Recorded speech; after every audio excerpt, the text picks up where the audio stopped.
नमस्कार। 24 चुनाव की सबसे बड़ी शख्सियत। इस चुनाव में पक्ष विपक्ष की परख जिनके नाम पर है और जिनके काम पर है और जिनकी लोकप्रियता ऐसी है कि सिर्फ देश ही नहीं बल्कि दुनिया में भी कोई नेता लोकप्रियता के लिहाज से दूर दूर तक इनके आसपास नजर नहीं आता। मैं भारत की मिट्टी से निकले भारत माँ के उस बेटे की बात कर रही हूँ जिसके बिना आज की तारीख में आप नए भारत की कल्पना ही नहीं कर सकते हैं। जी, मैं देश के प्रधानमंत्री श्री नरेंद्र मोदी की बात कर रही हूँ। नमस्कार प्रधानमंत्री जी। नमस्कार मैं जी। रोमाना इसार खान और मेरे साथ एबीपी नेटवर्क के हमारे दो वरिष्ठ सहयोगी रोहित सिंह सावल जी, सुमन डे जी, आपका बहुत स्वागत करते हैं एबीपी नेटवर्क पे। एबीपी नेटवर्क के सभी दर्शकों को भी मेरा प्रणाम, मेरी शुभकामनाएं। और मुझे खुशी है कि अब चुनाव के आखिरी चरण के पहले मुझे आप लोगों को मिलने का अवसर मिला है। वैसे आप लोगों को मुझे बहुत जल्दी समय निकाल के मिलना चाहिए था, लेकिन व्यस्तता इतनी रही कि मैं हर किसी को न्याय नहीं दे पाया। लेकिन फिर भी मुझे अच्छा लग रहा है कि आज मैं आप सबसे मिल रहा हूँ। बहुत शुक्रिया, आपने इतने बिजी शेड्यूल से टाइम निकाला हम लोगों के लिए। शुरुआत मुझे लगता है हमें करना चाहिए कि राष्ट्र निर्माण का ध्येय लेकर जो आप चले 2014 में, जिसमें काले धन के खिलाफ एसआईटी से शुरुआत हुई, उसके बाद हमने नोटबंदी, जीएसटी देखा, सेकेंड टर्म में अनुच्छेद 370 का खात्मा, 3 तलाक जैसी कुरीति का खात्मा। अब 2047 विकसित भारत हमें बनाना है और उसके लिए जो पहला पड़ाव जिसका आप जिक्र भी कर रहे हैं कि मोदी 3.0 में हम दुनिया की तीसरी बड़ी अर्थव्यवस्था बनने जा रहे हैं, तो उसका रोड मैप सर क्या है और इससे एक आम जन जो है देश का, उसके जीवन में क्या बदलाव आएगा? यानी मैं पहले तो आपका धन्यवाद करूंगा कि आपने ऐसे गंभीर मुद्दे पर बातचीत की शुरुआत की है। ऐसा हमें अवसर बहुत कम मिलता है इन ऐसे विषयों पर बात करने का, तो मुझे अच्छा लगेगा आप लोगों से बात करना।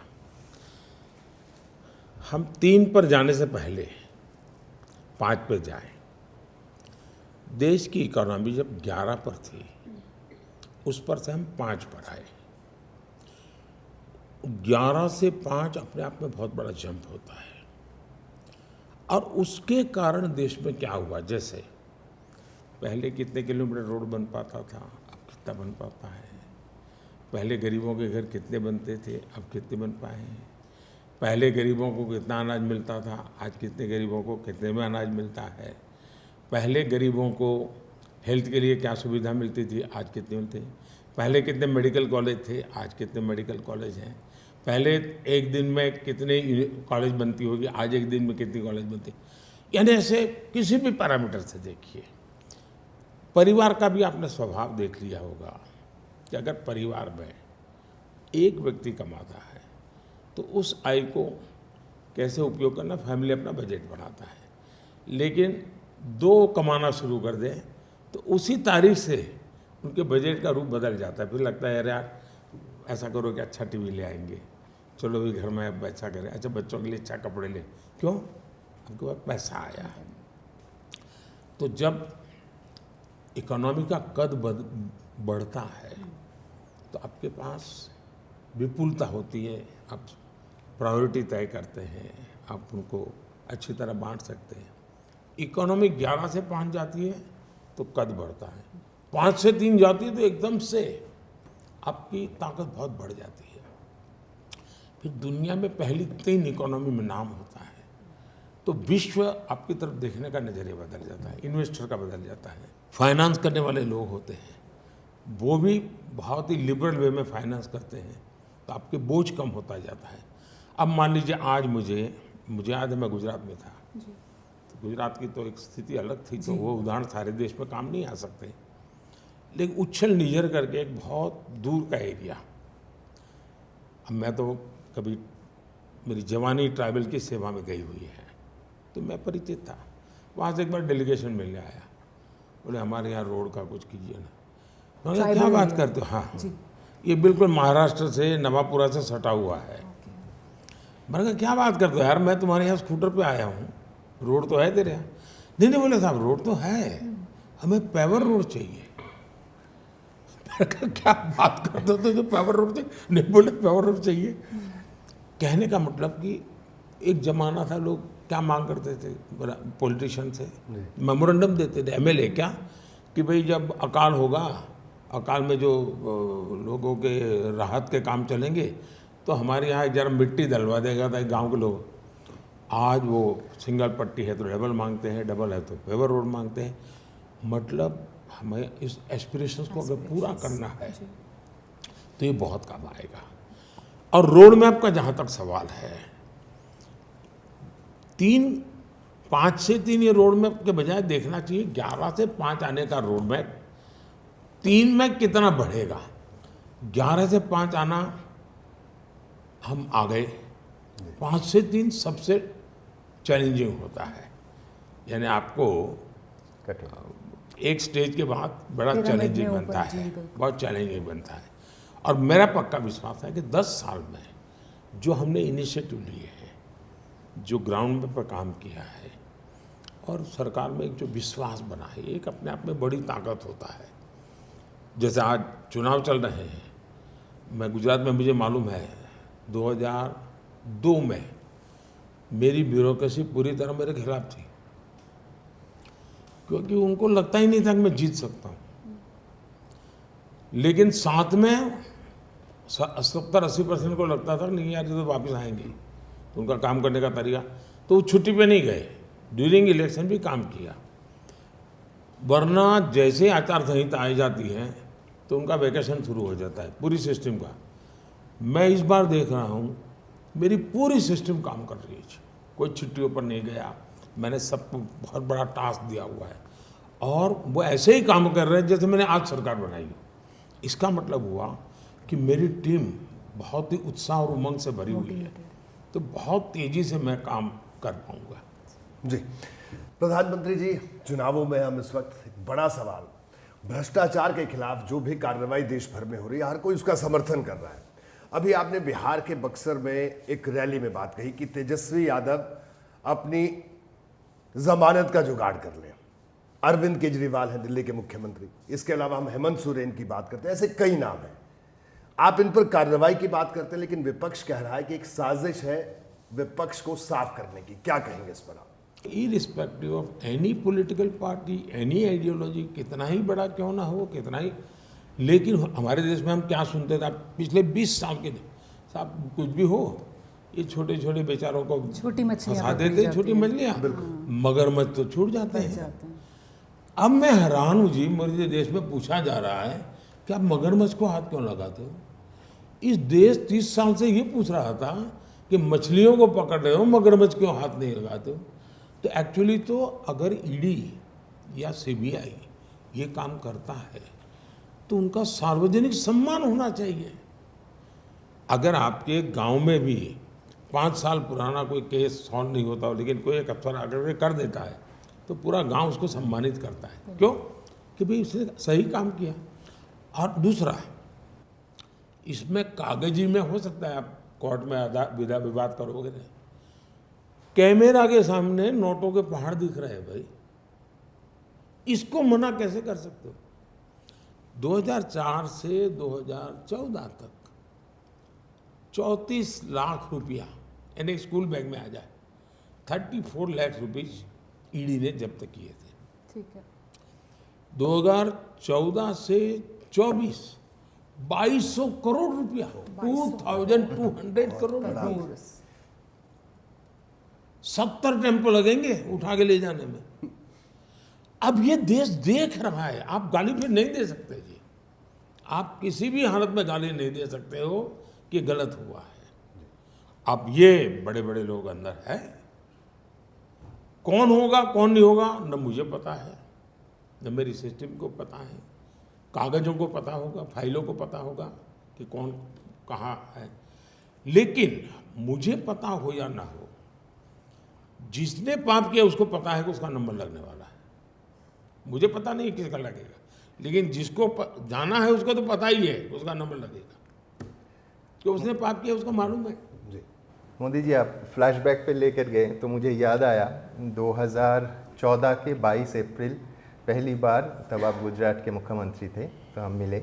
तब एकदम currently chit fund scam Sharda घोटाला सामने आया था। तो मैं सरप्राइज्ड हो गया। मैंने जब आपसे सवाल पूछा, आपके सब डिटेल्स आपको मालूम था और आपने कहा था कि कठोर कदम उठाना चाहिए, क्योंकि नहीं तो कानून पे लोगों का जो भरोसा है वो बरकरार रहना चाहिए। यहाँ दो डेवलपमेंट हुआ है। एक है ये 2024, 10 सालों में बहुत सारे स्कैम पश्चिम बंगाल के भी हुए हैं, जहाँ अभी चार्ज ट्रायल शुरू नहीं हुआ है, फाइनल चार्जशीट नहीं आया है, चार्ज फ्रेम नहीं हुआ है। और 27 मार्च को बंगाल के एक रैली से आपने बहुत अहम एक बात कहा कि 3000 करोड़ रुपया जो ईडी ने बंगाल से जब्त किया है, उनको गरीबों, जिन लोगों को लूट कर ये पैसा बनाया गया है, उन्हें वापस करना है आपको। आप कानूनी सलाह दे रहे हैं, उसके बारे में कुछ डेवलपमेंट? ये बहुत ही अहमपूर्ण विषय है और मैं तो चाहता हूँ कि आपके यहाँ भी जिस लीगल पैनल को बुला करके चर्चाएं करनी चाहिए। मुद्दा ऐसा है और मुझे पक्का विश्वास है कि आप लोग करेंगे, भले 4 तारीख के बाद करें लेकिन करेंगे। क्योंकि होता क्या है जी, इस सरकार का आप खजाना भरने के लिए पैसे तो है नहीं जी। यानी कोई व्यक्ति घर लूट कर के ले जाए और सरकार लूट कर ले जाए, उस इंसान को क्या फर्क पड़ता है? उसका तो गया ना, गया, सही बात है। उसको तो फर्क तब पड़ेगा जब उसको वापस आए। तो मेरी सोच ये है उसको वापस जाना चाहिए। वापस कैसे जाए? एक पैसा जिसने दिया है और जिसको दिया है उसका कोई ट्रेल प्रूफ पक्का होना चाहिए। मनी ट्रेल, हाँ, मनी ट्रैक होना चाहिए। कोई न कोई एविडेंस हमारे पास उपलब्ध हो, क्योंकि हम ऐसा नहीं चाहते किसी के पैसे में वो कोई और लूट जाए, ये भी नहीं होना चाहिए। और ये संभव मुझे लगता है। अब जैसे बिहार है, नौकरी के बदले जमीन का कांड हुआ, तो जमीन किसकी थी वो पता है, एकदम अब जमीन किसकी है वो पता है, एकदम। और उसी परिवार के एक व्यक्ति को नौकरी मिला है वो भी पता है। तो फिट होता है बिल्कुल, और डेट बैठती है कि इस तारीख को नौकरी मिली और इस तारीख को जमीन दी। तो अब मैंने अफसर को मैंने ढूंढो क्या हम जमीन उनको वापस दे सकते हैं क्या, उस पर देखा। उसी प्रकार से आपके बंगाल में रेट कार्ड है एकदम कि टीचर बनना है तो ऑफिशियल रेट कार्ड है जी। चार्जशीट में भी है। और उस पैसों का भी कैटेगरी ए को इतना जाएगा, कैटेगरी 2 को इतना जाएगा, कैटेगरी 3 को जाएगा, ऐसा एक पूरा बड़ा साइंटिफिक बना हुआ है जी।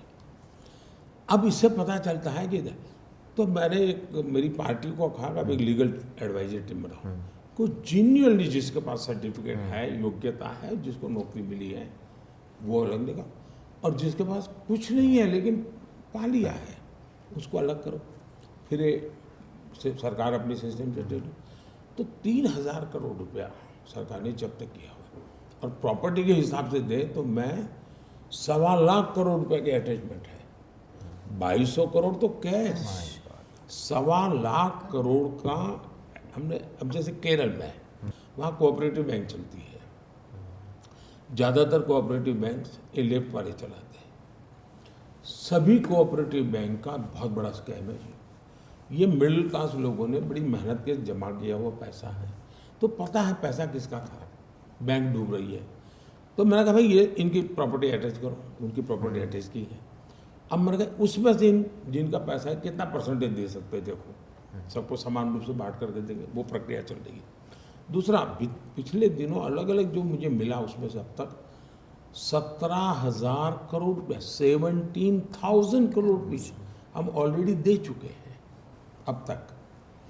तो ये जनता का पैसा है, ये जनता को मिलना चाहिए और ये पॉसिबल है। हाँ, ये मैं बताऊँ। दूसरा एक जो काम हो रहा है, हमने जो अंग्रेजों के ज़माने से हमारा पेनल कोड आईपीसी था, वो हमने न्याय संहिता में परिवर्तित किया है। उस न्याय संहिता की जो सुविधाएं हैं उसमें एक है कि ऐसी जो प्रॉपर्टी जब्त करते हैं उसको जजमेंट आने तक इंतजार करने की जरूरत नहीं, आप उसका निकाला कर सकते हैं। उसको चीज़ें बनेंगी, उसका रूल्स एंड बनेंगे। 1 जुलाई से वो लागू होगा।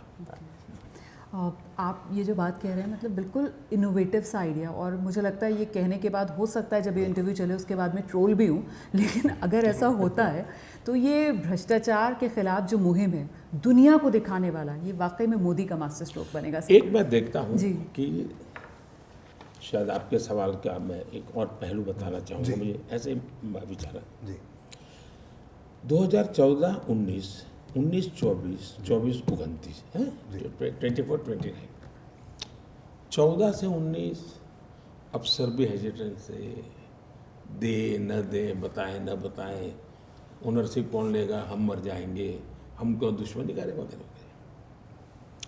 19 से 24 उनको विश्वास हुआ कि भाई ये तो कोई पॉलिटिकल भाषणबाजी नहीं, एक आदमी है, कमिटेड है। जी फिर दूसरा मेरा जीवन भी देखा उन्होंने, तो उनको लगा कि यार ये कोई गपबाजी नहीं है, पॉलिटिशियन से कुछ अलग है, ये विश्वास पैदा हुआ।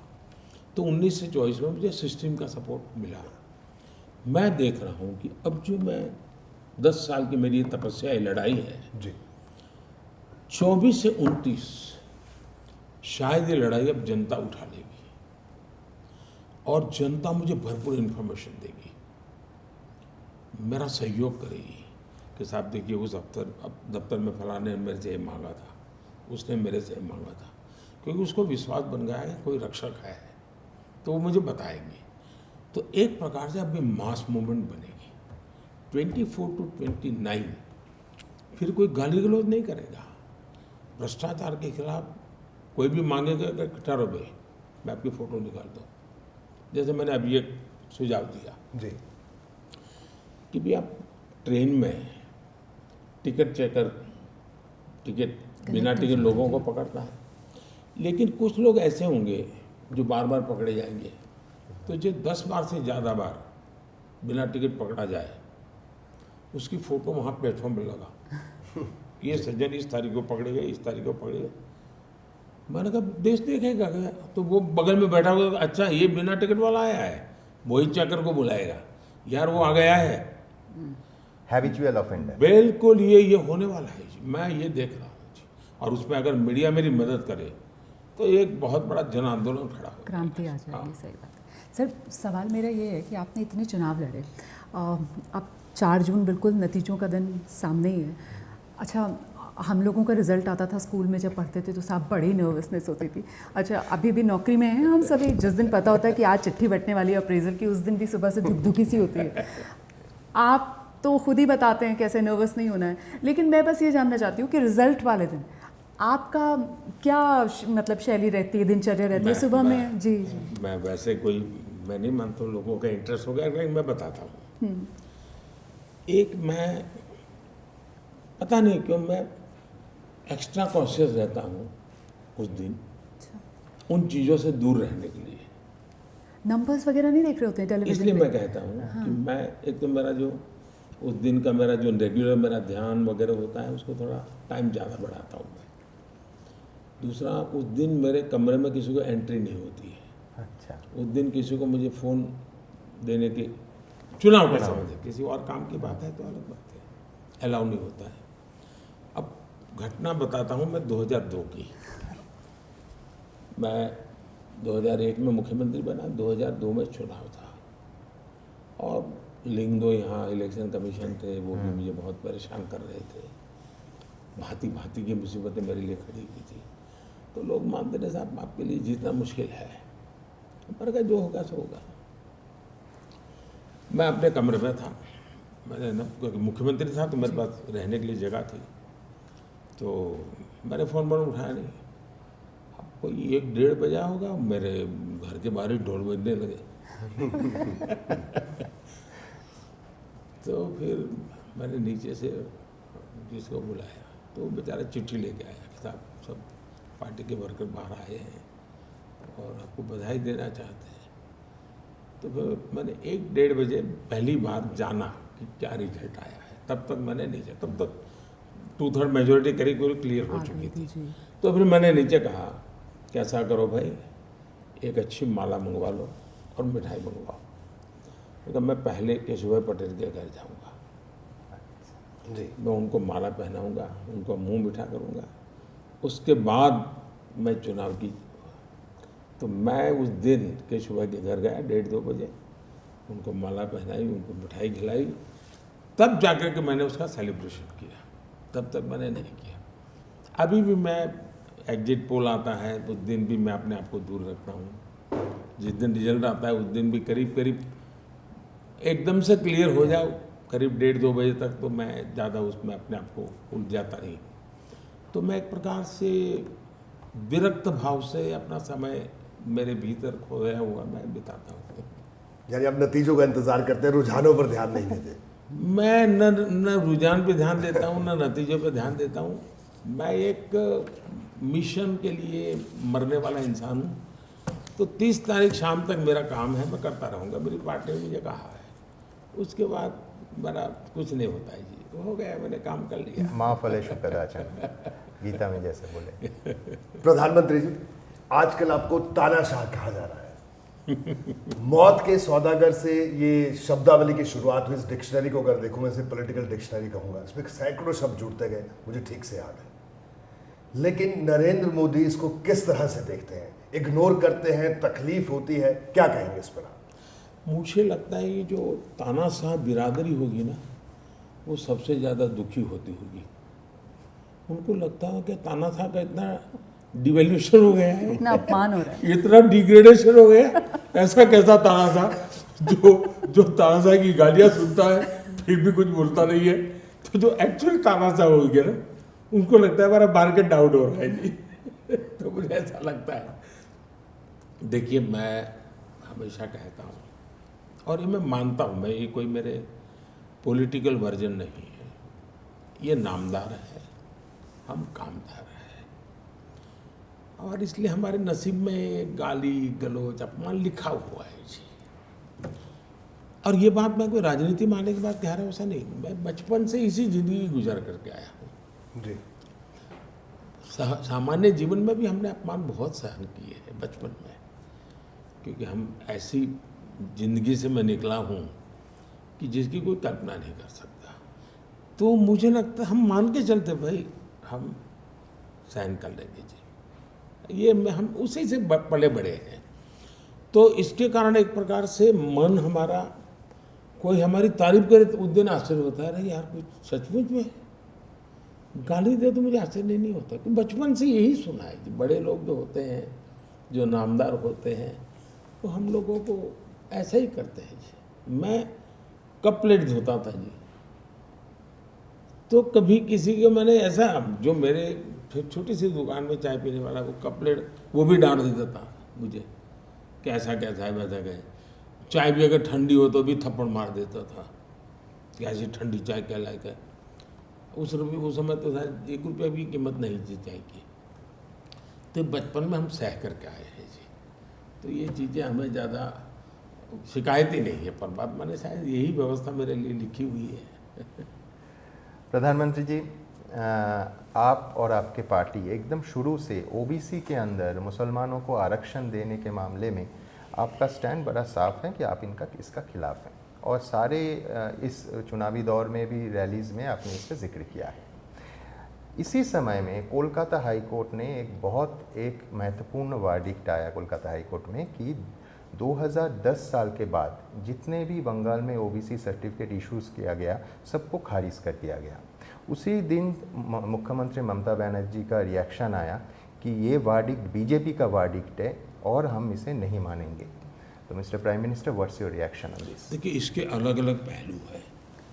एक तो इस प्रकार की बयानबाजी, ये अदालत का अपमान है। आप ऊपरी अदालत में जाइए, लड़ाई लड़ो भाई। लेकिन इस प्रकार से कहना, कोर्ट को कहना है कि बीजेपी, मतलब आप अदालत को इस प्रकार से अपमानित करें, तो ये सुप्रीम कोर्ट का काम है कि इसको गंभीरता से ले और जो भी आवश्यक है वो कार्यवाही करे कि कोई व्यक्ति अदालत को इस प्रकार से क्यों अपमानित करे। ये तो अनुचित है। जजमेंट के संबंध में उसका ओपिनियन हो सकता है तो ऊपर की अदालत में चले जाए, जहाँ तक कोर्ट का मामला है। दूसरा है, आपने जो कहा उसका एक पहलू, ये गलती हो रही है। मैंने कभी ये नहीं कहा है, मेरा क्या कहना है, मैं ये कहता हूँ कि भारत की संविधान सभा ने जब संविधान बना, महीनों तक इन मुद्दों पर डिबेट किए हैं और सहमति से विचार बना कि भारत में हम धर्म के आधार पर आरक्षण नहीं दे सकते हैं। तो मेरा कहना ये है कि भाई हमें संविधान की भावना का सम्मान करना चाहिए, संविधान में जो लिखा गया है उसका सम्मान करना चाहिए।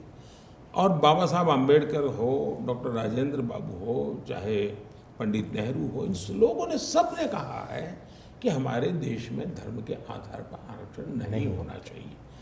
आज ये धर्म के आधार पर आरक्षण करना चाहते हैं, तो मैं कहता हूँ ये संविधान का अपमान है, ये संविधान को ख़त्म करने के उनके तौर तरीके हैं। और इसलिए हम चाहते हैं कि भाई योग्यता के आधार पर, अब जैसे मैंने पार्लियामेंट में किसी भी प्रकार के तनाव, हर देश में आरक्षण के मुद्दे पर हर बार लड़ाई हुई है, एकदम जी हर बार समाज में बिखरा हुआ है। मैं अकेला व्यक्ति हूँ जिसने आरक्षण का निर्णय भी किया और समाज को जोड़ा। कब?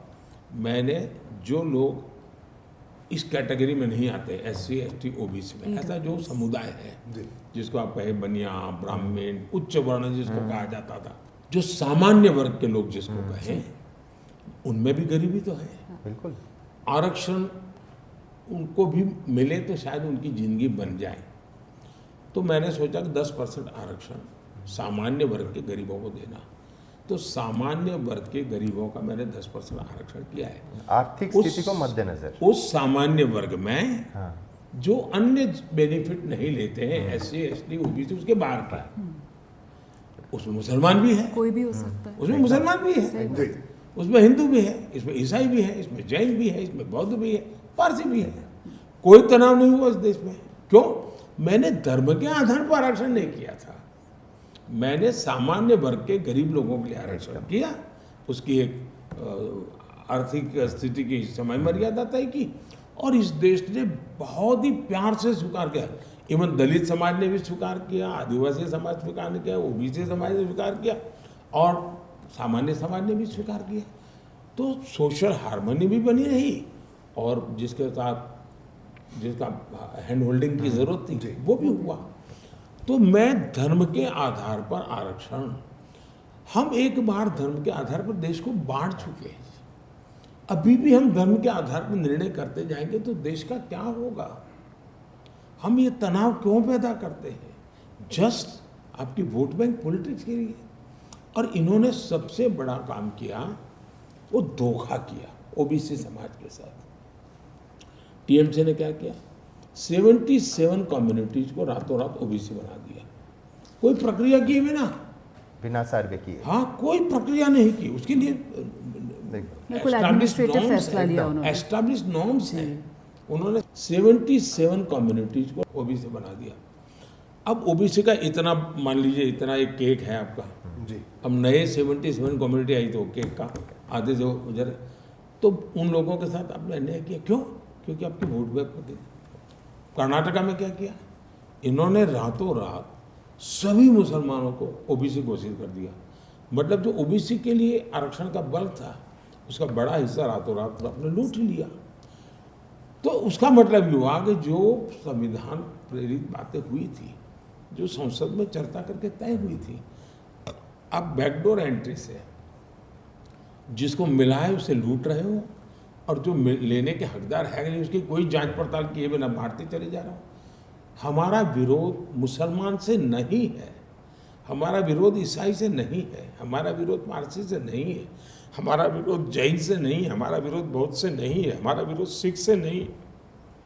हमें कहना है, भारत का संविधान कहता है कि धर्म के आधार पर आरक्षण नहीं होना चाहिए और हमें लेटर एंड स्पिरिट में अब ज़्यादा जिम्मेवारी से इसको पालन करना चाहिए। उस समय इतना गंभीर था मामला, आज तो ज़्यादा गंभीर है।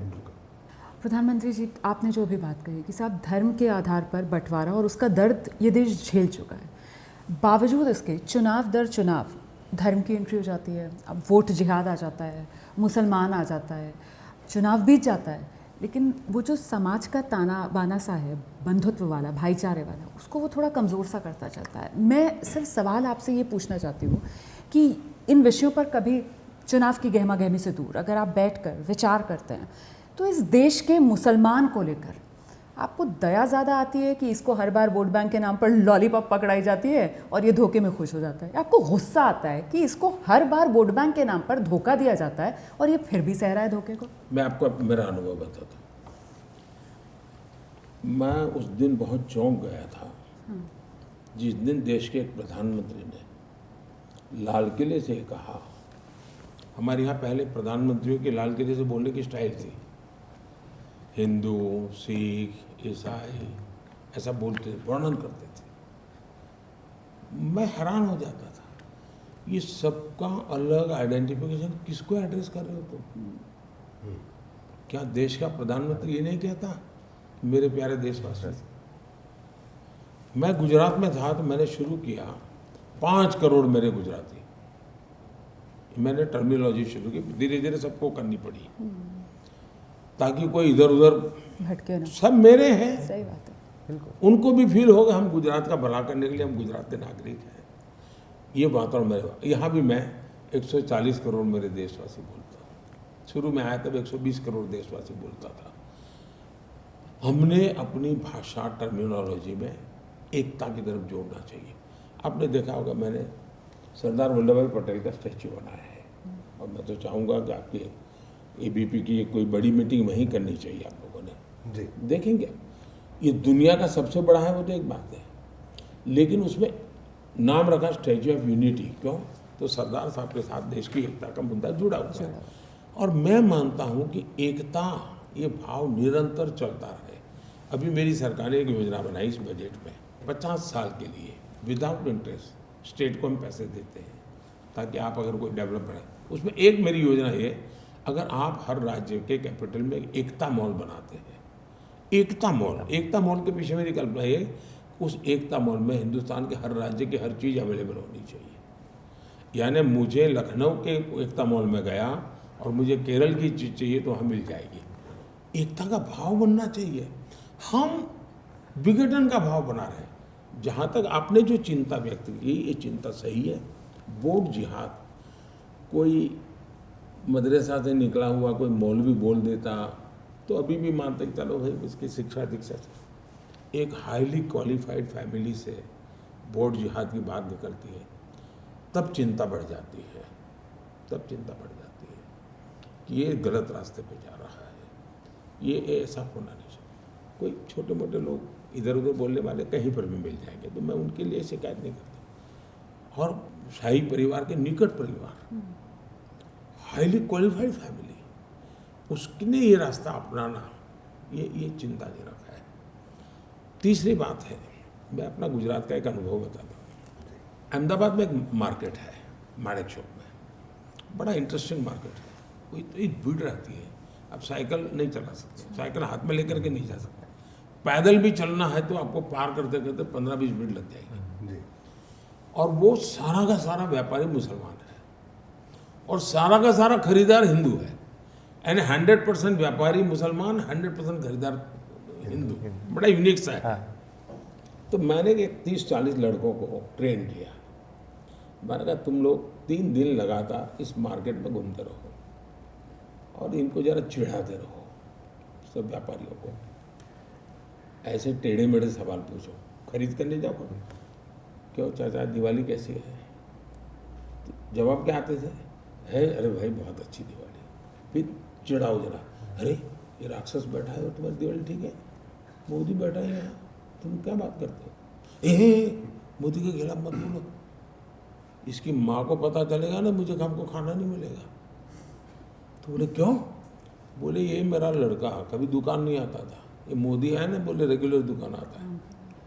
बोले पहले ये भटकता था, ये बोले ये बच्चा है ना, बोले छुट्टियाँ है तो आया है, पढ़ता है, बोले पहले पढ़ता नहीं था।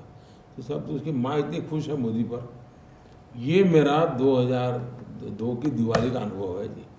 ये एक यूनिक सोशल सेलिब्रेशन है।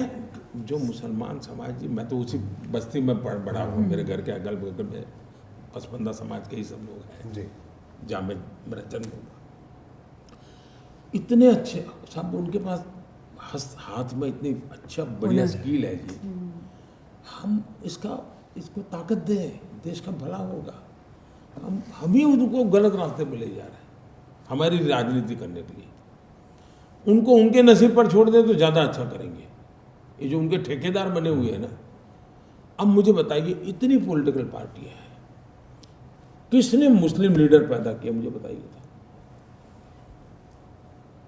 हिंदू लीडर हैं जो मुसलमान के ठेकेदार बने, बाकी सब ये हिंदू लीडरों ने बिन साहब का चोला पहन करके इनको अपने कब्जे में रखा हुआ है। अब ये मुसलमान समाज को आत्मचिंतन करना चाहिए। दूसरा, एज ए गवर्नमेंट मेरा काम क्या है? There should be no discrimination, सबके लिए समान। हाँ, लेकिन मैं ये कहूँ सर किसी तो मैंने क्या कहा, मुझे अब चलना है 100% सैचुरेशन। मानो मेरे पास 4 करोड़ घर है और 4 करोड़ लाभार्थी की सूची है, तो मुझे कोई डिस्क्रिमिनेशन के बिना उन लाभार्थियों को मकान देना है। हो सकता है किसी को जनवरी में मिलेगा, किसी को मार्च में मिलेगा, लेकिन क्योंकि तुम इस जात के हो तो मिलेगा, उस जात के हो तो नहीं मिलेगा, इस धर्म के हो तो मिलेगा, उस धर्म के है तो नहीं मिलेगा, ये नहीं चलेगा। दूसरा, मैं जब 100% सैचुरेशन कहता हूँ तो सामाजिक न्याय की गारंटी है।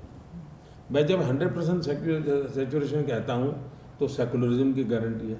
मैं जब 100% सैचुरेशन की बात करता हूँ तब ट्रांसपेरेंसी की गारंटी है, नो करप्शन। तो हर एक को मालूम है कि 3 महीने के बाद मिलना है, चल 1 रुपया मांगेगा नहीं दूंगा, मैं बैठा हूँ देखता हूँ, मोदी ने कह दिया मिलने वाला है। तो मेरी जो स्ट्रैटेजी है वो ये है, सबका साथ सबका विकास। ये सिर्फ नारा नहीं है जी, मेरी हर चीज में वो प्रैक्टिस है, हर चीज में। अब देखिए डीबीटी, डायरेक्ट बेनिफिट ट्रांसफर, जी 38 लाख करोड़ रुपीस हमने डीबीटी किया है, 38 लाख करोड़। अगर राजीव गांधी के हिसाब से मैं देखूं 1 रुपये में 15 पैसा पहुंचता है, तो 38 लाख करोड़ में से 28 लाख करोड़ करीब करीब गबन हो गया होता, किसी पंजे ने मार लिया होता। आज 38 लाख करोड़ उसको पहुंचा है। आप इंस्टाग्राम पर से अब देख रहे हैं 1000 रील मिलेगी जब मुस्लिम समाज कहता है कि मुझे ये मिला, मुझे ये मिला, मुझे ये मिला। वो तो आंकड़ों में नजर आता है। हाँ। चाहे उज्ज्वला योजना हो, चाहे प्रधानमंत्री आवास हो, जो मुसलमानों की इस देश में आबादी है, अगर लाभार्थी इन योजनाओं की देखा जाए तो मुसलमान तो उससे बहुत ज्यादा है, मतलब बढ़ चढ़कर उनको मिल रहा है। सबको मिला है जी, सबको मिला है। लेकिन फिर भी कुछ लोग हैं मोदी जी जो पसंद और नापसंद की बात कहते हैं कि मुसलमान पसंद करता है, कुछ कहते हैं कि नहीं पसंद करते मोदी को। ये सवाल उठता है। ऐसा है कि लोकतंत्र में ये उसका अनिवार्य अंग है। अगर सब लोग मुझे पसंद करें तो वो लोकतंत्र कैसे हो सकता है? ये तो तरीका नहीं हो सकता। फिर तो वो मजबूरी है उनकी कि मुझे पसंद करना पड़े, मुझे वो नहीं चाहिए। जी, जिस दिन वो कन्विंस हो जाए, जिस दिन उनको लगे कि हाँ यार हमारा भविष्य इसमें है। दूसरा, मुसलमान को भी समझना हो देश के भविष्य के साथ उसका भविष्य जुड़ा हुआ है। वो ये माने कि देश डूब जाएगा और बच जाएगा, वो होने वाला नहीं है। जी। और देश बनेगा और मुझे घर बैठे मिल जाएगा, तो एक स्थिति आएगी कि शायद न भी मिले, क्योंकि जो रुपये को खींचता है जी, जो भी आगे निकल जाएगा। और इसलिए मैं उनको कहता पढ़ाओ भाई, बच्चों को पढ़ाओ, अवसर है। तुम मौका खो रहे हो फिर रह जाओगे। जी, तुम्हारा काम है इसलिए मैंने एक मेरा बहुत पहले 2013 के इंटरव्यू, मैंने कहा एक हाथ में कुरान हो मुझे इतना नहीं, लेकिन एक हाथ में कंप्यूटर होना चाहिए। जी, मुझे उनका भविष्य बनाना है, वो पीछे रह जाएंगे, मुझे दर्द है जी। दुनिया बहुत तेजी से आगे चली जाएगी और ये इसकी हमें चिंता करें। और मुझे बताइए साहब, कोई देश 10% का हो, 12%, जो भी हो, अलग अलग लोग आंकड़े बताते हैं, वे अगर अविकसित रह जाए, वे अगर समृद्ध न हो, तो मेरा देश समृद्ध हो सकता है क्या? आपका शरीर है, वजन अच्छा है, ऊंचाई अच्छी है, सब मजबूत है, लेकिन एक हाथ जी, नहीं है, अच्छे काम नहीं करता है, उसको स्वस्थ माना जाएगा क्या? सभी अंग स्वस्थ होने चाहिए। तो ये भी मेरे देश का एक महत्वपूर्ण अंग है। अगर वो अस्वस्थ होगा, मेरा देश कैसे स्वस्थ हो सकता है? जी। मोदी जी, पसंद नापसंद की बात से ही जुड़ा हुआ सवाल है कि विपक्ष में भी ऐसे बहुत से नेता हैं जो निजी तौर पर आपको पसंद करते हैं। हो सकता है उनकी पार्टी की मजबूरी हो कि आपको विरोध करना पड़ता है, आपके खिलाफ बोलना पड़ता है, लेकिन विपक्ष में ऐसा कौन नेता जो नरेंद्र मोदी को पसंद हो? ऐसा है कि मैं नाम बताऊं वो अच्छा नहीं होता, लेकिन मैं आपको बताता हूँ। ये जो आपने देखा, मैं अलग से उदाहरण दे जी। कोर्ट के अंदर वकीलों के बीच में कैसे लड़ाई होती है, एकदम। लेकिन उनके पारिवारिक दोस्ताना बहुत अच्छा होता है, ये आपको दिखता है। पॉलिटिकल फील्ड में भी बहुत कुछ होने के बाद भी अपनापन भी तो होता है। जी, अपनापन होता है। जैसे प्रणब मुखर्जी कांग्रेस के थे, और मुझे याद है कि 2019 के चुनाव के दरमियान उन्होंने 3-4 बार मुझे फ़ोन किया होगा इलेक्शन 19 में जी। हाँ, उन्होंने कहा भाई मोदी जी, मेरा ये क्षेत्र नहीं है, लेकिन इतनी मेहनत करोगे, तबीयत को कौन देखता है? बड़ी वो तो कांग्रेस से थे, मैं तो बीजेपी का था, बिल्कुल और मैं कांग्रेस को हराने के लिए काम कर रहा था 19 में। फिर भी वो मुझे फ़ोन करके कहते थे। आप भी तो उन्हें दादा बोलकर बहुत सम्मान करते हाँ, मैं उनको बहुत सम्मान करता, और वो तो मैं सीएम बना उसके पहले भी करता था। ऐसा होता था कि मैं यहाँ दिल्ली में रहता था, जी। मॉर्निंग वॉक के लिए मैं ये राष्ट्रपति भवन हो गई उस इलाके में जाता एकदम। था। प्रणव दा को भी मॉर्निंग वॉक की पद्धति थी, तो एक छोटा डंडा रखते थे, मैं सामने मिल गए तो उनके पैर छूता था उस समय। जब आप संगठन का काम देखते थे। मैं पार्टी का संगठन करता था, वो कांग्रेस के मिनिस्टर थे, जी। हाँ, वो पैर चलते थे, मैं उनके पैर छूता था जी। सार्वजनिक जीवन में जी हमें सबका, अब जैसे हमने नरसिम्हा राव को भारत रत्न दिया, हमने प्रणव दा को भारत रत्न दिया, उससे कोई वोट पाने का काम नहीं है जी। इस देश में ऐसा तो नहीं चल सकता मेरों के लिए, मेरे परिवार के लिए मैं करूँगा। हमने गुलाम नबी साहब को हमने पद्म भूषण दिया, हमने बेग साहब जम्मू कश्मीर के, जी। उनको दिया। देखिए साहब, ऐसा ना, अब देखिए हमें राष्ट्रपति बनाने का मौका मिला 3 बार। अटल जी को 1 बार मिला, 2 बार मुझे मिला। अटल जी को मिला तो हमने मुसलमान को राष्ट्रपति बनाया, जी। मुझे मौका मिला तो हमने पहले दलित को बनाया, बाद में आदिवासी बनाया। ये सबका साथ सबका विकास का मंत्र है। पॉलिटिकली भी मेरे इन सबसे अच्छे संबंध है, सबसे, जी। सिवाय कि शाही परिवार, मेरा कोई कम्युनिकेशन नहीं है। लेकिन मैं उनके तकलीफ के समय हमेशा बहुत प्रोएक्टिव रहा, तुरंत चिंता करना। कुछ भी हुआ है तो एक बार शायद 19 का चुनाव, कोई चुनाव था, और सब महाराष्ट्र में राहुल जी के हवाई जहाज़ को कुछ गड़बड़ हुआ, तो तुरंत मुझे पता चला कुछ, तो मैंने उनको फ़ोन किया। मैंने कहा भाई, राहुल गांधी? हाँ, मैंने उनको फ़ोन किया, मैंने कहा भाई। दूसरा मैं बताता हूँ, एक बार सोनिया जी काशी में जी। मेरे खिलाफ रोड शो कर रही थी चुनाव में। अब उनकी तबीयत अचानक ख़राब हो गई, तो मुझे पता चला। मैंने कहा भाई आप उनको स्पेशल प्लेन दीजिए और उनको ले आइए यहाँ। तो फिर मुझे बताया कि नहीं साहब, बनारस एयरपोर्ट पे हम ले गए हैं, धीरे धीरे सेटल होने दो। तुरंत मैंने फ़ोन किया था। एक बार दमन में उनका हेलीकॉप्टर क्रैश कर गया, उसमें अहमद पटेल थे, सोनिया जी थी और कोई और था। तो दमन तो गुजरात के बाहर था, मैं सीएम था, तो मैंने उनको फ़ोन किया, अहमद भाई को। मैंने कहा अहमद भाई, बड़ा गंभीर मामला है, मैं तत्काल एयर एम्बुलेंस की व्यवस्था करता हूँ। कहा साहब हम लोग सेफ़ हैं, हेलीकॉप्टर को बहुत नुकसान हुआ है, हम लोग सेफ हैं। मैं मानता हूँ ये पीएम के बाद छोड़ दीजिए, नरेंद्र मोदी है सच साहब, ये सब अपने देश के लिए काम करने वाले लोग हैं। आई मस्ट, मेरा नाता रहना ये चाहिए। आते नहीं है ना सामने, आपकी शख्सियत के पहलू सामने निकल कर ही नहीं आते। ऐसा है कि ये चीज़ें आप तो सवाल पूछा तो बातें निकली, जैसे कि ये कहने के विषय है नहीं जी, कहने के विषय होते नहीं है जी। ये चीज़ें ऐसी होती है जो अपनापन है, इसमें राजनीति नहीं होती है जी, सही। ये अपनापन होता है। ऐसी मैं सोच बताऊँ, कोई हमारे रखता है। सांगमा जी, जी। सांगमा जी, अब उनका स्वर्गवास हुआ, अब उनके यहाँ डेड बॉडी ले जाना तो 3 दिन लग जाते, तो मैंने स्पेशल प्रबंध किया, सारे डेड बॉडी उनका पहुँचाने की व्यवस्था की। तो ऐसा है कि हमें एक दूसरे के सुख दुख के साथी रहना होता है साहब। हम ऐसे किसी के खिलाफ कुछ करना ही अपना काम नहीं होना चाहिए। और मेरा सरकार नियम वो अलग बात है। प्रधानमंत्री जी, रामकृष्ण मिशन से आपका बरसों पुराना रिश्ता है। आपने कई बार मुझे भी कहा है कि पूर्व प्रेसिडेंट स्वामी आत्तोस्थानंद जी, आप उनके सेवक रह चुके हैं, वो मैग्नेट की तरह आपको बंगाल की ओर खींचते थे। तो लेकिन अनफॉर्चुनेटली इस चुनावी राजनीति में रामकृष्ण मिशन, भारत सेवाश्रम संघ और इस्कॉन को घसीटा जा रहा है। एक तो ये कितना दुखदायक है आपके लिए, दूसरे आपके बंगाल के विरोधी ये भी बोल रहे हैं कि आपके पुरुलिया वाले सभा में, रैली में, वहाँ भारत सेवाश्रम संघ के महाराज थे, तो वो भी क्यों, मतलब ये भी संघ का राजनीतिकरण हो रहा है।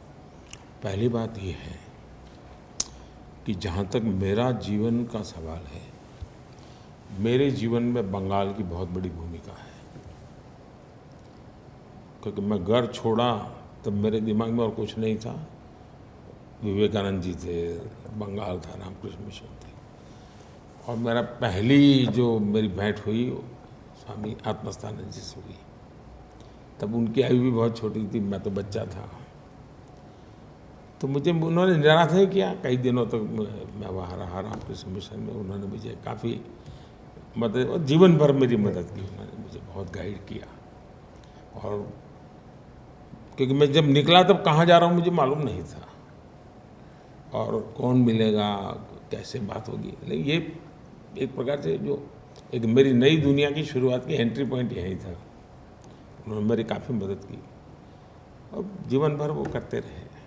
और मज़ा ये है कि मैं सीएम बना या मैं पीएम बना, उनको कोई लेना देना नहीं था। उनके लिए तो मेरा नरेंद्र, वो मुझे हमेशा तू करके बुलाते थे। मेरी माँ के मुझे तू नहीं कहते थे, आत्मस्थान जी मुझे तू कह करके बुलाते थे आखिर कभी। और जब मैं अस्पताल में मिलने गया तो भी वही भाव था उनका। तो मेरा वो एक अलग नाता रहा है। इन दिनों इनके साथ जो हो रहा है, कोई मुझे बताए जी कि अगर स्वामी अग्निवेश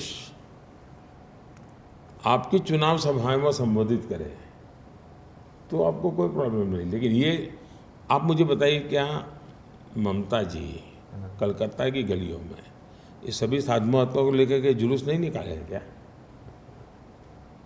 हर साल 2-3 बार कोई लड़ाई होती है तो ऐसे ही लोगों को आगे करके निकलती है। अगर किसी के विचार वो नागरिक हैं, और ये लोकतंत्र तो एक प्रकार से बहुत बड़ी ओपन यूनिवर्सिटी होती है। मैं तो चाहता हूँ किसी ने घर में नहीं बैठना चाहिए, हर एक ने बाहर निकलना चाहिए, हर एक ने अपने ओपिनियन खुल करके बताने चाहिए, हर एक ने एजुकेट करना चाहिए एक दूसरे को। ये मंथन का समय होना चाहिए। इलेक्शन ये हमारे विचारों के मंथन का महापर्व होना चाहिए, भलाई के लिए। ऐसा है जिसका जो ठीक लगता है बोलो ना भाई। ऐसा है, खुलापन कभी न कभी बेनिफिट करता है। पॉइंट ऑफ व्यू हम दबा के रखेंगे तो अंदर से कभी विस्फोट हो जाएगा। आओ निकलो भाई, जो भी गुस्सा है निकालो। कोई मुझे मौत का सौदागर कह देता है तो जरा चलो कम से कम उसका गुस्सा तो निकला यार, उसको अच्छी रात को नींद आएगी। वेंटिलेशन हो रहा है। इसका तो है उनको। मुझे याद है आपका ऑफिशियल रेसिडेंस गुजरात में सीएम के नाते जो था, तो हर कमरे में देखा कि स्वामी विवेकानंद का एक मूर्ति है। कुछ नहीं तो है, मूर्ति होगी या फोटो होगा। प्रधानमंत्री के तौर पर आपके विचारधारा में भी स्वामी ऐसा है कि विवेकानंद मैं का जब छाप छोड़ा। विवेकानंद जी का शिकागो में लेक्चर को 100 साल हुए, हाँ, तो मैं उसी सभागृह में एक छोटा सा कार्यक्रम के लिए गया था। वहाँ मुझे लेक्चर के लिए बुलाया था, तो मेरा वो नाता रहा है। और जब मैं राष्ट्रपति ओबामा को मिला तो उन्होंने मुझे जो किताब दी वो 1893 की उस कॉन्फ्रेंस का जो स्पीच है कंपाइलेशन था, नहीं कंपाइलेशन पूरा सबका, वो ढूंढ के रखा था। और विवेकानंद जी वाले वर्जन का उन्होंने फ्लैग रख करके मुझे वो किताब दी थी। यानी मुझे बड़ा अच्छा लगा।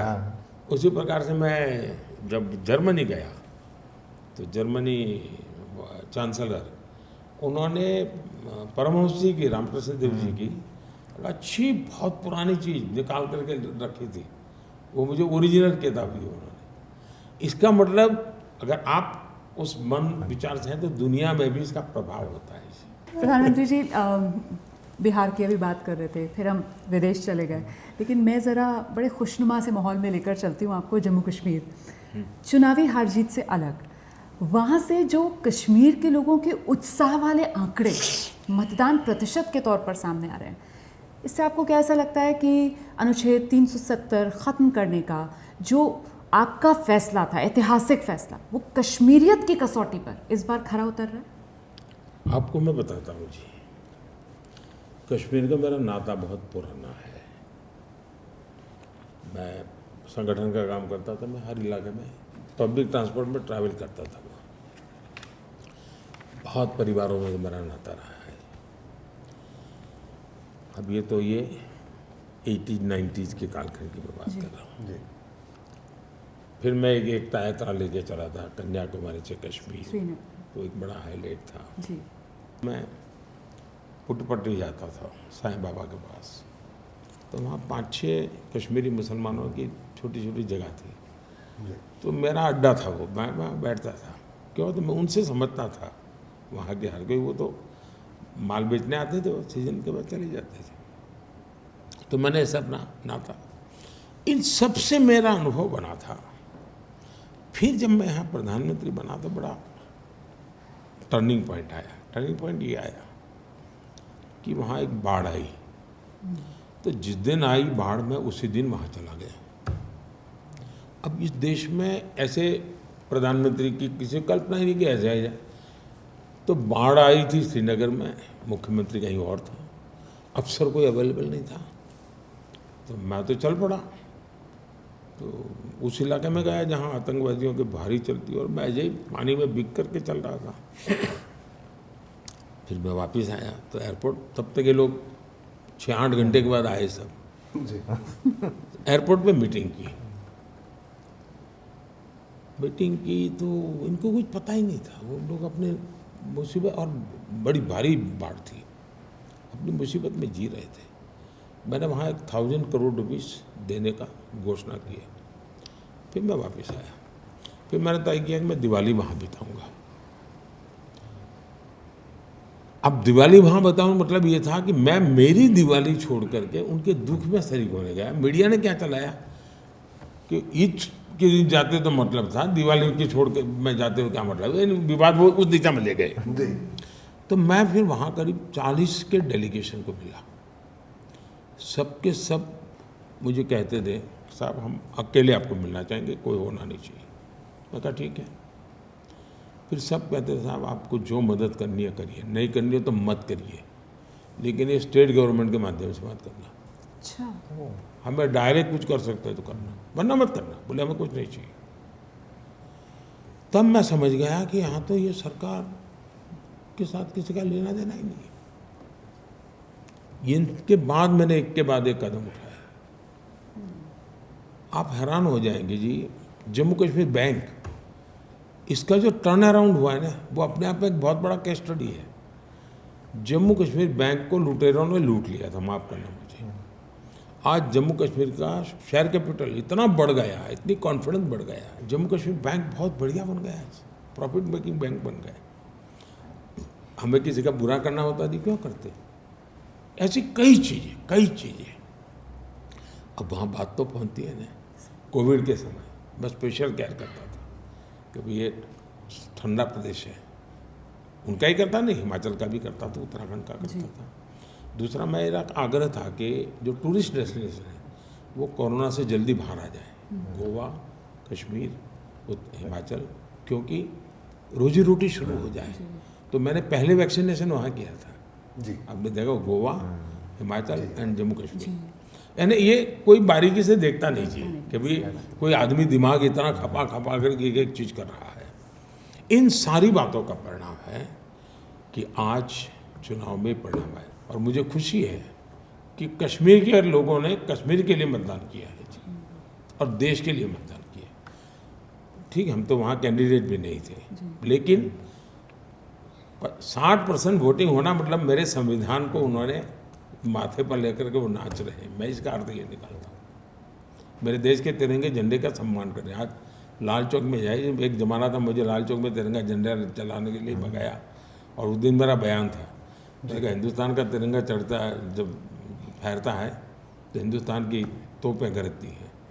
आज मैंने कहा जब मैं लाल किले में तिरंगा झंडा फहरा रहा हूँ तो पाकिस्तान की तोपें गरज रही है, क्योंकि पाकिस्तान से आतंकवादी गोलियां चला रहे थे जब हम कर रहे थे। तो और उस समय हमारे एक हवाई जहाज़ को भी डैमेज हुआ था, तो बीबीसी ने रिपोर्ट किया था उसको। ये मार्क टोली थे उस दिन, वो श्रीनगर में थे। कहने का मतलब ये है कि एक लंबी यात्रा मेरी रही है, व्यक्तिगत भी, और बहुत ही निश्चित रूप से मैं मानता हूँ कि कश्मीर में बहुत पोटेंशियल स्पोर्ट्स में है।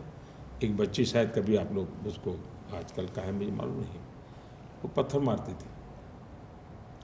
एक बार मैंने टीवी पर देखा, अरे बच्चे में इतनी ताकत है, पत्थर इतना दूर जाता है इसका। तो मैं कहा ढूंढो उसको, मैं उसको ले आया। आज वो इतनी बढ़िया प्लेयर बन गई है, देश की नेशनल प्लेयर बन गई है। वो पत्थर मारने वाली बच्ची क्या बात हाँ। है? घर वाले सब तैयार हो गए कि हाँ हाँ सब, मैं कहता हूँ ना बुरे लोग नहीं है जी, कोई संभाले इनको।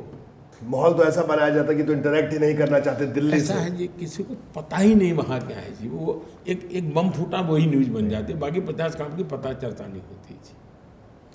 अभी यानी इसका मतलब ये नहीं कि वहाँ गलत लोग नहीं है, बुराइयाँ नहीं है, ऐसा मैं नहीं कह रहा हूँ, लेकिन सब गई बीती बातें नहीं है जी। एक और सवाल, आप नवाचार की आप हमेशा बात करते हैं, अभी भी इस रोचक बातचीत में भी बड़े आपके नए नए इनिशिएटिव हमने सुने। ये बताइए मोदी जी, वो वक्त कब आएगा जब इस देश के आम आदमी को मुफ्त राशन की ही जरूरत नहीं रहेगी? वही हमारा ड्रीम होना चाहिए, लेकिन उसके तरीके डेडलाइन तय करके नहीं होते हैं, जी उसके लिए एक प्रोसेस होती है। मैं गुजरात का अनुभव बताता हूँ। जी मैं गुजरात में गरीब कल्याण मेला करता था। वो क्या होता, सरकार की जितनी बेनिफिट की स्कीम होती हैं वो, और सरकार का काम रहता था कि पूरे डिस्ट्रिक्ट में से लाभार्थियों को ढूंढो, कौन इसका हकदार है, कौन हैंडीकैप है जिसको ट्राईसाइकिल मिलना चाहिए।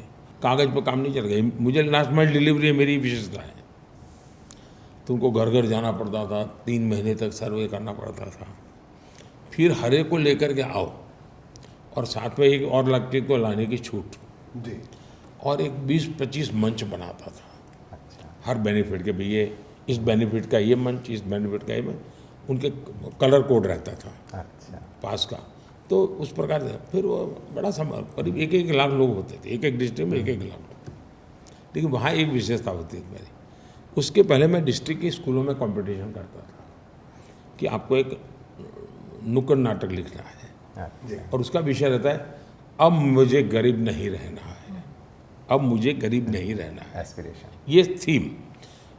डिस्ट्रिक्ट अपने तरीके से नाटक बनाए, उसकी कंपटीशन होती थी, और उसमें जो बेस्ट ड्रामा होता था 12-13 मिनट का होता था, जब गरीब कल्याण मेला होता था, मैं मंच पर बैठता था, मेरे सामने उसको करना होता था, उसको मौका मिलता था परफॉर्म करने का, और उसमें होता कार्यक्रम गरीब कल्याण मेले का, होता काम था गरीबों को मदद करने का, लेकिन मैसेज होता था अब मैं गरीब नहीं रहना चाहता।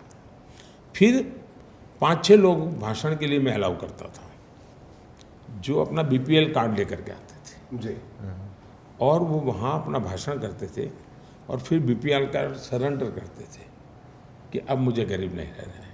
जैसे एक बार मेरा बलसाड़ में कार्यक्रम था, तो 18-19 लोग आए, जी और उसका मुखिया था, उसने भाषण किया कि अब मुझे गरीब नहीं रहना है। तो उनको कारण बताना पड़ता था कि भाई गरीब नहीं मतलब क्या।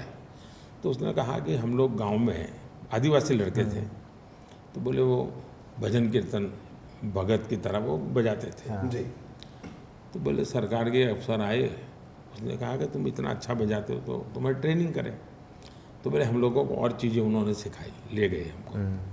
फिर हमको बैंक से इतना पैसा मिला, बैंक से पैसा मिला तो हमने अब वो शादी ब्याह में बाजे वाले की कंपनी बना दी है। तो हम 18 लोग हैं और बजाते हैं, और हमको हर जगह पे लोग बुलाते हैं। तो बोले अब हमारे अपना टेम्पो भी है, हम टेम्पो में जाते हैं, और हम प्रति व्यक्ति जितनी इनकम हो गई, अब हमें बीपीएल नहीं रहना है, ये हमारा कार्ड सरेंडर। दे। तो ऐसे 8-10 लोग मंच पे आके बीपीएल सरेंडर है ना, गरीबी से मैं बाहर निकला, उसका मुझे उसका उत्सव, गरीबी से बाहर निकलने का उत्सव। हम क्या करते हैं, गरीब बनाने का कार्यक्रम बनाते हैं। जरूरत करो, हैंड होल्डिंग करो, लेकिन मिजाज पैदा करो, मुझे इससे बाहर आना है। मैं जो घर दे रहा हूँ तब घर नहीं दे रहा हूँ, नए अरमान दे रहा हूँ जी, वो 4 दीवारें नहीं दे रहा हूँ, नए सपनों का बीज बोता हूँ। उसी दिन उसको लगता है अरे घर मिल गया, या चेयर लानी पड़ेगी, ऐसा करो आज इतना पैसा बचाएंगे, या पर्दा करना पड़ेगा। मैंने एक बार क्या किया, सूरत में गरीबों के लिए मल्टी स्टोरी घर बनाए। फिर मैंने एक एनजीओ को बुलाया, मैंने कहा घर देने से चलेगा नहीं, इनको ट्रेन करो कि जो टॉयलेट है कैसे उपयोग करना, सफाई कैसे करना, घर के बाहर पैर पहुंचने के लिए क्या रखना, हाथ धोने। मैंने ट्रेनिंग की जी 3 दिन, और उनको सिर्फ मकान नहीं, जिंदगी बदलनी है।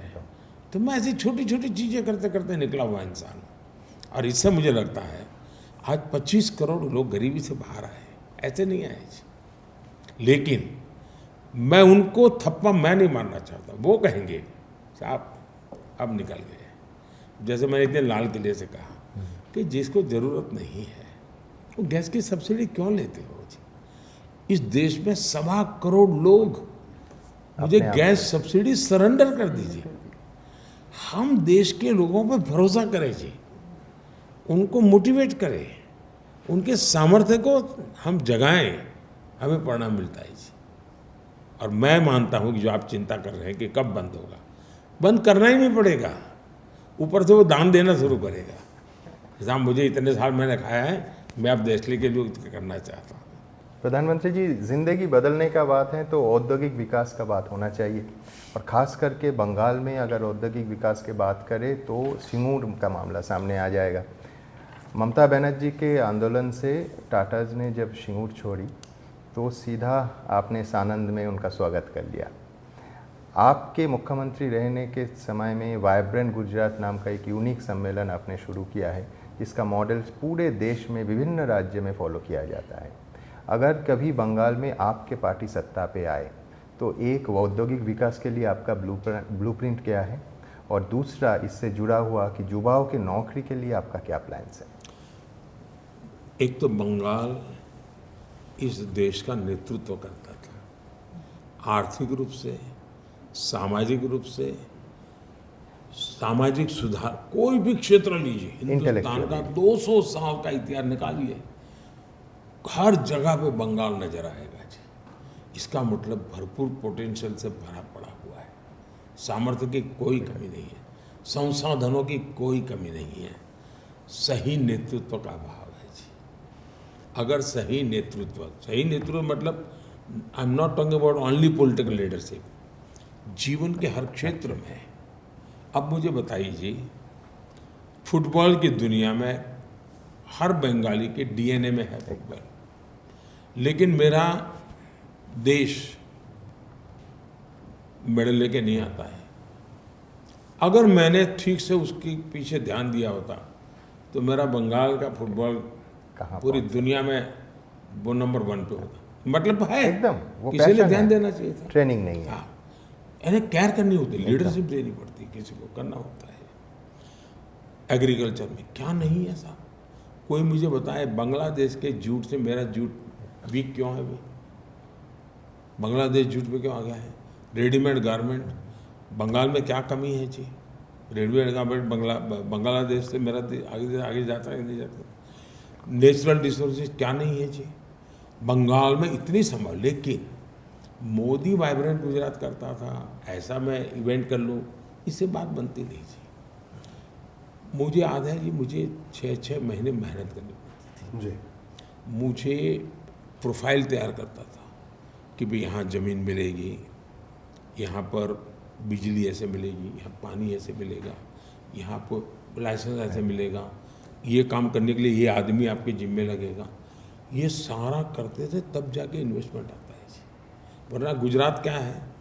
गुजरात एक ऐसा राज्य है जिसके पास कोई प्राकृतिक संसाधन नहीं है सिवाय के नमक के सिवाय उसके पास कोई है ही नहीं। लेकिन उस गुजरात में आज दुनिया का कोई भी डायमंड उठा लीजिए, 10 में से 8 डायमंड किसी न किसी का हाथ इंडियन का लगा हुआ है। बदलाव आया गुजरात की बात में छवि, तो एग्रीकल्चर में माइनस ग्रोथ के 10 साल में 7 साल अकाल था। आज गुजरात 10% एग्रीकल्चर ग्रोथ वाला स्टेट बन गया। आज वो मैन्युफैक्चरिंग स्टेट बन गया, हर प्रकार का मैन्युफैक्चरिंग का हो रहा है। तो आपको मेहनत करनी पड़ती है जी, अगर मेहनत करें तो बदलाव आता है जी। और पोटेंशियल इतना है जी। और मुझे लगता है ये जो दुनिया जो बदल रही है,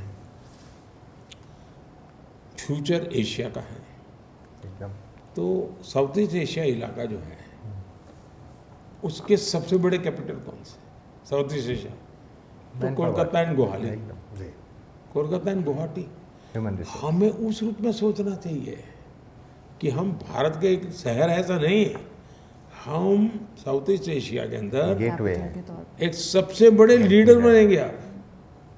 गुवाहाटी एंड कोलकाता में वो ताकत है। इन दिनों में जो गुवाहाटी में इंस्टीट्यूशंस खड़ी कर रहा हूँ वो सिर्फ गुवाहाटी के लिए ऐसा नहीं है जी, वो मेरा मन में साउथ ईस्ट एशिया के लिए बहुत बड़ा पोटेंशियल मैं देख रहा हूँ। मैं साउथ ईस्ट एशिया के लिए, और इसलिए मैंने एक्ट ईस्ट पॉलिसी बनाई, उस पर काम लगा हूँ। और दूसरा, अभी जो हमने कॉरिडोर का बनाया है यूरोप, अच्छा जी, मिडिल ईस्ट और मिडिल ईस्ट, जी, सऊदी अरबिया ने रोल लिया है, जी, यूएई ने रोल लिया, उसका सबसे बड़ा बेनिफिट कलकत्ता को, सबसे बड़ा बेनिफिट कलकत्ता को। अब जब अवसर आते हैं तो रोजगार के बिना तो हो ही नहीं सकता कोई काम, ये स्थिति है। प्रधानमंत्री जी, विकास का खाका आपने रखा, लेकिन जब बात विकास की तो आप कहते हैं विकास भी और विरासत भी। एक सवाल मेरे मन में है, 500 बरस का इंतज़ार ख़त्म हुआ, रामलला अपने स्थान पर विराजे और दिव्य भव्य राम मंदिर जो है वो बहुसंख्यकों की सहिष्णुता के प्रतीक के तौर पर हमारे सामने है। ये नियति है कि उसके भूमि पूजन से लेकर प्राण प्रतिष्ठा तक सब कुछ आपके हाथों से संपन्न हुआ। लेकिन मेरा सवाल ये है कि इस मौके पर जो विपक्ष ने एक दूरी बनाई, क्या आपको लगता है कि ये देश भारतीय समाज, भारतीय संस्कृति, भारतीय संस्कार को लेकर इस देश के विपक्ष की जो समझ सामने निकल कर आई है, इस चुनाव में उसका आकलन करेगा? एक है कि इन्होंने राजनीति के शॉर्टकट ढूंढे हैं और इसलिए वो वोट बैंक की राजनीति में फंस गए जी, और वोट बैंक की राजनीति में फंसने के कारण वे लोग घोर सांप्रदायिकवाद हो गए, घोर जातिवादी हो गए, घोर परिवारवादी हो गए। और दूसरा, गुलामी की मानसिकता से बाहर नहीं आए।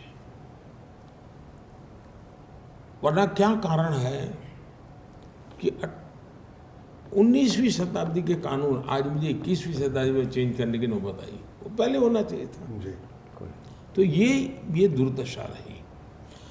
अब सवाल हमारे तीर्थ क्षेत्रों का सिर्फ नहीं है, भारत के, मुझे बताइए, दुनिया में महात्मा गांधी एक बहुत बड़े महान आत्मा थे, क्या इस 75 साल में हमारी जिम्मेवारी नहीं थी क्या कि पूरी दुनिया महात्मा गांधी को जाने? कोई नहीं जानता, माफ करना मुझे। पहली बार जब गांधी फिल्म बनी तब दुनिया में क्यूरियोसिटी हुई, अच्छा ये क्या, कौन है?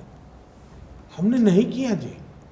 इस देश का काम था, अगर मार्टिन लूथर किंग को दुनिया जानती है, अगर हमारे साउथ अफ्रीका के नेल्सन मंडेला जी को दुनिया जानती है, गांधी जी किसी कम नहीं थे जी। और ये मानना पड़ेगा जी। मैं दुनिया में घूमने के बाद कह रहा हूँ कि गांधी को और गांधी के माध्यम से भारत को तो तवज्जो मिलनी चाहिए थी। आज दुनिया की कई समस्याओं का समाधान में गांधी है जी, लेकिन हम गांधी को ले नहीं, तो हमने अपना बहुत कुछ खोया है। आज स्टैच्यू ऑफ यूनिटी मैंने बनाया, दांडी, कभी कोई जाए, दांडी जो मैंने बनाया है, दांडी जा करके देखिए जी। मैंने बाबा साहब अम्बेडकर के पंचतीर्थ बनाए, अब जाके देखिए। हमारे इतिहास को जीना चाहिए, हमने इतिहास से हमने जुड़े रहना चाहिए, उसमें सांस्कृतिक विरासत भी है। दूसरा, इस देश को गर्व के साथ दुनिया में ब्रांड करना चाहिए था। 500 साल की लड़ाई थी, लेकिन जब अदालत ने जजमेंट दिया, ये देश के अंदर पूर्ण रूप से शांति रही। अब ये शांति कोई एक तरफा नहीं है, शांति के लिए उसके क्रेडिट सबको जाता है। हमने इसका ब्रांडिंग करना चाहिए, मार्केटिंग करना चाहिए था। राम मंदिर का प्राण प्रतिष्ठा पूर्ण सम्मान के साथ, पूर्ण गौरव के साथ, और खुद बाबरी मस्जिद का वकालत लड़ाई लड़ने वाले इकबाल अंसारी भी वहाँ बैठे हुए हैं। ये देश है हमारा जी। हम उन चीज़ों को क्यों, अब कुछ लोगों को क्या होगा, भाई हमारी वोट बैंक को क्या होगा? आपने देखा होगा, और मैं तो चाहता हूँ, पहले ये चुनाव में मंदिरों में जाया करते थे, इन दिनों नहीं जाते हैं। इतना ही नहीं, इस चुनाव के दरमियान किसी पॉलिटिकल लीडर को आपने इफ्तार पार्टी में नहीं देखा होगा। क्या कारण है? आप लोगों ने इफ्तार पार्टियां इतनी की क्योंकि मोदी ने ऐसी स्थिति पैदा कर दी है कि तुम्हें ये नाटक नहीं चलेगा। जो सही है वो करो। दबाव बढ़ा है इन पर, उनको सारी गलत चीज़ें और लोगों को मूर्ख बनाने वाले जो कार्यक्रम थे वो छोड़ने पड़ रहे हैं। वरना यानी इफ्तार पार्टियां ने वो सबसे बड़े पॉलिटिकल इवेंट बन गए थे, इन दिनों बिल्कुल बंद हो गए। वरना चुनाव में तो सबसे ज़्यादा होनी चाहिए। हर एक को डर लगने लगा अभी, अब ये खेल लंबा चलने वाला नहीं है। ट्रू सेकुलरिज्म होना चाहिए जी, अपीजमेंट सेकुलरिज्म नहीं होता है। प्रधानमंत्री जी, एबीपी न्यूज ने पूरे देश को दिखाया कि किस तरह से यूपीए सरकार के वक्त जो ब्रह्मोस मिसाइल थी उसके निर्यात की फाइल को रोका गया। आपने भी एक्स के जरिए उस पर प्रतिक्रिया जाहिर की थी, लेकिन क्या अब वो पूरी परिस्थितियां बदल गई हैं आपकी सरकार में? किस तरह का रक्षा क्षेत्र आपको मिला था और क्या वो विसंगतियां दूर हो गई हैं, क्योंकि देश ये जानना चाहता है।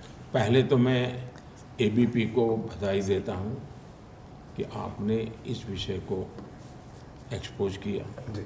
ये बहुत ही गंभीर विषय और बड़े अच्छे ढंग से आपकी जिसने भी रिसर्च किया है, अब ये बहुत चिंता का विषय है कि हमारे देश के अंदर विदेशों से इंपोर्ट करने की जो एक बहुत बड़ा underground business western interest group का बना था, इसलिए हमारी सेना कभी आत्मनिर्भर हो ही नहीं पाई। मैंने आकर के हर साल 100 की लिस्ट बनवाता कि ये 100 चीज़ें अब इंपोर्ट नहीं होगी जी। अगले साल दूसरी 100, अब तक शायद 300 पर पहुंच चुका हूँ मैं, तो उससे भी ज़्यादा पहुंचा हूँ, बहुत बड़ा नंबर है वो। बिल्कुल वो इंडिया से ही लेनी पड़ेगी। इसी का इंडिया में मैन्युफैक्चर को भी विश्वास है, अब तो ये हमारा बिकने ही वाला है, तो वो भी बनाने लगा। जी। जब बनाता है तो वो भी क्वालिटी बना, बनाने वाले की कंपटीशन बढ़ी, पहले 5 बनाते थे 8 बना रहे। तो यानी देश को आज हम 1 लाख करोड़ का मैन्युफैक्चरिंग कर रहे हैं, हमने 21,000 करोड़ रुपए का एक्सपोर्ट किया है जी। इसका मतलब हुआ कि भारत में सामर्थ्य है जी बिल्कुल। ब्रह्मोस के साथ जो हुआ, अगर ये न होता तो आज से 10 साल पहले दुनिया में मेरा लाखों करोड़ों का ब्रह्मोस बिक जाता और हम नए वर्जन बनाने की क्षमता में आ जाते। खैर मेरा कारखाने का अलग है, तो अब अच्छा हो रहा है, पूरी दुनिया में मांग बढ़ रही है और हम सप्लाई करने के लिए अपनी स्थिति भी बना रहे हैं। मोदी जी, मेरा अंतिम सवाल है साइक्लोन को लेकर। मुझे आज भी याद है कि अप्रैल के महीने में जब गुजरात गए थे, आप मुख्यमंत्री थे, उस दिन एक साइक्लोनिक सिचुएशन था। आप खुद कंट्रोल रूम में खड़ा हुआ, आपको चेयर दिया जा रहा था, आप नहीं बैठ रहे थे, खुद मॉनिटर कर रहे थे। कल रात अभी से कुछ ही घंटा पहले बंगाल में एक साइक्लोन ने हिट किया है। आप कल ही एक रिव्यू मीटिंग भी किया, तो क्या केंद्र सरकार बंगाल सरकार के साथ मिलकर राहत और रिव्यू का काम कर रहा है, और जहाँ जहाँ क्षति पहुँचाया है वहाँ क्या भरपाई किया जा सकता है? एक तो मेरा मत है कि प्राकृतिक आपदा हिंदुस्तान में हो या दुनिया के किसी भी भाग में हो, ये मानवीय संकट है। हमारा ह्यूमैनिटेरियन अप्रोच होना चाहिए, बिल्कुल, उसमें कोई राजनीति तेरा मेरा नहीं हो सकता। बिल्कुल। मैं इतनी चुनाव की आपाधापी में था, 4 रैली करके निकला था, लेकिन मैं करके गया तो सारा रेडी रखो, मैं शाम के आते ही रिव्यू मीटिंग करूंगा और इंस्ट्रक्शन दूंगा। मेरे जो MOS हैं उसको भी मैंने कहा कि तुम संबंधित लोगों से इसका बात करो। सारी टीमें भेज दी एडवांस में, जैसा हमको पता चला कि 26-27 के बीच में आ रहा है, तो हम बांग्लादेश की भी मदद कर रहे हैं। हम बांग्लादेश को भी पूरी डिटेल में इस सारे ऑपरेशन में हम लोग साथ में काम कर रहे हैं, और बंगाल सरकार के अफसरों के साथ भी हम बिल्कुल ही मिलकर के काम कर रहे हैं, और हम चाहते हैं कम से कम नुकसान हो। साइक्लोन तो रोक नहीं सकते, कम से कम नुकसान हो, उसके लिए जो भी पूर्व तैयारी के लिए करना। कल रात मैंने जो रिव्यू लिया, कभी 30-32 हज़ार लोगों को हमने शिफ्ट कर दिया था। हमारी कोशिश थी कल शाम तक 1 लाख लोग शिफ्ट होने चाहिए थे, और मैं मानता हूँ कि इसमें सवाल ही नहीं उठता है। मानव मात्र की भलाई के लिए जिसके पास जो ताकत है पूरी लगानी चाहिए। मैं इतना ज़रूर कहना चाहूँगी कि आपने जिस आत्मीयता के साथ अपनी बातें रखी हैं, शायद यही वो गुण है जिससे आप इस देश के लोगों को अपना बना लेते हैं, और इस देश ने भी उसी गुण के आधार पर आपको आत्मसात कर लिया। मैं बताता हूँ जी, ऐसा है कि सच में जो हम सब देश के लिए चर्चा कर रहे हैं, देश की चिंता कर रहे हैं। मैं अपने अनुभव शेयर कर रहा हूँ, आप अपनी जिज्ञासाएं कर रहे हैं और वही तौर तरीका होता है। लेकिन दुर्भाग्य क्या हुआ है जी, इंटरव्यू में जाने से पहले आज पत्रकार बहुत डरा हुआ है, उसको अपनी पूरी कैरियर का सवाल खड़ा होगा, क्योंकि एक गैंग है जो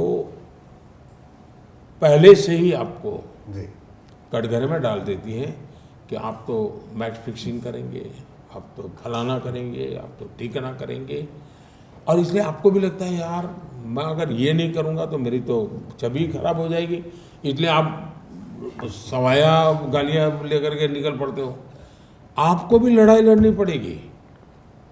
आपको लगता है कि भी कोई हमें ड्राइव करे उस दिशा में, हम तो नहीं जाएंगे, जो सही है वो हम करेंगे। सही का मतलब ये नहीं कि सरकार के साथ चलना होता है, जी बिल्कुल। और गलत का मतलब ये भी नहीं कि सरकार के साथ लड़ते ही रहना चाहिए। सही बात। बिल्कुल। हमने सरकार की कमियां हैं तो 10 सवाल पूछने चाहिए, उसमें क्या जाता है। बहुत बहुत धन्यवाद प्रधानमंत्री जी, एक बार फिर से आपका इतना समय आपके देने के लिए। दर्शकों को भी मेरा बहुत, और बंगाल में खास करके आपका काफ़ी बड़ा नेटवर्क है, तो मैं इस आपदा के समय सबको कहूँगा, खास करके बिजली से बचना पड़ता है पहले, क्योंकि सबसे बड़ा नुकसान पेड़ पौधे, उससे नुकसान होता है, बारिश आती है। सब लोग अपने आप को भी संभालें, व्यवस्था में तो हम लोगों के साथ खड़े हुए हैं। बहुत बहुत धन्यवाद जी। जी, बहुत 100 साल के लिए एबीपी का लड़ाई सत्य के लिए जारी है। थैंक यू भैया, thank you, wish you all the best.